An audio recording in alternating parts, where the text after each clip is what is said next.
दूसरे की जरा सी गलती में वो अंगुली उठा दी जाएगी। वो अपनी ढेर सारी गलतियां हैं, उनको चुपचाप गुप्त रख लिया, उनको माफ कर दिया, उनको क्षमा कर दिया। हमें लगता है परमार्थ का पथिक अपनी गलतियों को क्षमा नहीं करता, उसका प्रायश्चित करता है और दूसरों के बड़े से बड़े अपराध को क्षमा कर देता है। क्षमा कर देते हैं बट वो इसको हमारी कमजोरी समझ लेते हैं कि ये मतलब कमजोर है। नहीं, संसार में सबसे बड़ा बलवान क्षमावान है। और आप ये समझ लो, आप जो दंड नहीं दे सकते थे उससे बड़ा दंड आपका क्षमा उसको देगी। उमा क्षमा सापहु ते भारी, अपने कर्म जाय अब कार्य। अगर सही दंड देना तो क्षमा कर दो, अगर वास्तविक उसे दंड देना तो क्षमा कर दो तुम। तो फिर देखना उसको जब सरकारी विभाग से दंड मिलेगा ना, भागवती विभाग से, तो उमा क्षमा सापहु ते भारी। साप दे दिया तो नियत दंड मिलेगा और क्षमा कर दिया तो भरपूर दंड मिलेगा। उसे छोड़ दो, भगवान के ऊपर छोड़ दो, क्षमा कर दो। लेकिन हमारे ऊपर करे हम क्षमा कर देंगे, लेकिन हमारे धर्म के ऊपर, हमारे राष्ट्र के,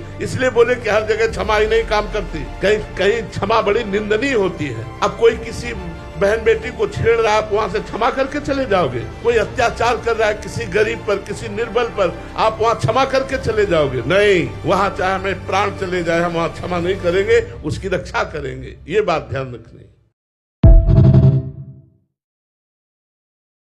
ये किसने कह दिया तुमको कि सब कुछ भाग्य पर निर्भर है? कुछ लिखा हुआ है कि क्या हमारे साथ? नहीं, क्या लिखा हुआ है? ये लिखा हुआ है कि आज तुम हमारे पास आओगे? मैं वही पूछना चाहता हूँ। नहीं, ये नहीं लिखा हुआ है। उसमें कुछ लिखा हुआ है। प्रारब्ध किसे कहते हैं पहले समझो। नियति, दैव, भाग्य, इन सबको प्रारब्ध कहते हैं। प्रारब्ध दो कर्मों से बनता है, शुभ और अशुभ। शुभ माने पुण्य कर्म और अशुभ माने पाप कर्म, और दोनों का फल है।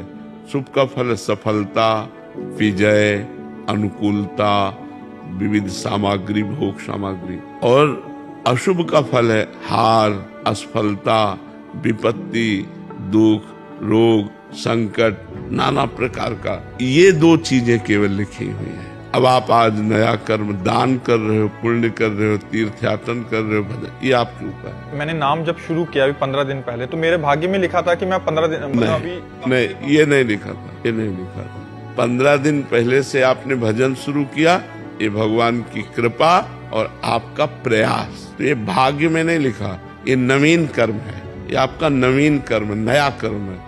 भाग्य पुराना कर्म है जो फल देता है दुख और सुख। या वृंदावन जा रहे थे, एक्सीडेंट हो गया, हाथ टूट गया और वृंदावन नहीं जा पाए, तो नया क्रिमाण तो आपका बहुत जोरदार था, लेकिन प्रारब्ध उससे जोर पड़ गया और आपको गिरा दिया। असफलता, पराजय, विपत्ति, रोग, दुख, संकट, ये सब। नवीन कर्म बलवान हो जाए तो प्रारब्ध को रौंद दे। नवीन कर्म बलवान यही परोपकार, नाम जप, गंगा यमुना आदि पवित्र नदियों का अवगाहन, भगवान के धामों की यात्रा, ये सब महान कर्म है जो हमको सुख प्रदान करते हैं। समझ पाए आप? सच्ची कह रहे तुमसे, दोस्त की तरह कह रहे। चाहे जितना तुम रुपया कमा लो, चाहे जितनी व्यवस्था कर लो, तुम चिंतित रहोगे। इनसे पूछो ये चिंतित है? नहीं, इनको भरोसा है महाराज जी, ये सब जितने हैं, पूछो इनसे तुम चिंतित हो कि तुम्हें कल भोजन मिलेगा कि नहीं? तो बोले महाराज जी जाने। महाराज जी से पूछो तुम चिंतित हो? अब कहते श्री जी जाने। अरे भैया, भगवान के भरोसे पर इतना बड़ा साम्राज्य चल रहा, तुम्हें कैसे बतावे? और तुम अपने 4-6 लोगों के लिए चिंतित हो। अगर तुम संसार में सुखी होना चाहते हो, चिंता भय रहित होना चाहते हो, तो नाम जप करके देखो, राधा राधा राधा राधा। अगर तुम सुखी ना हो जाओ तो कहना हाँ, इंतजार करना पड़ेगा। ऐसा नहीं कि आज तुम देख रहे हो वो जीवन भर रहा है, ऐसा नहीं रहा। कई कई दिन भोजन नहीं मिला, सर्दी, गर्मी, बरसात, गाली गलौज सब सहते हुए जब नाम जप किया, तो उस नाम का प्रकाश आज ऐसा है कि आप देख ही रहे हो, खुद देख रहे हो, और उस नाम से सबको लाभ मिल रहा है। आप सब उसी नाम से तो लाभ लेने आए, तो आप भी नाम जप कीजिए। चिंता, शोक, भय अगर जड़ से न खत्म हो जाए तो हमें कहना। ये अब राधा नाम के बल से कहते, मरे हुए शरीर में भी जो चेतना डाले वो राधा नाम। तो भगवान के नाम के बल में अपार सामर्थ्य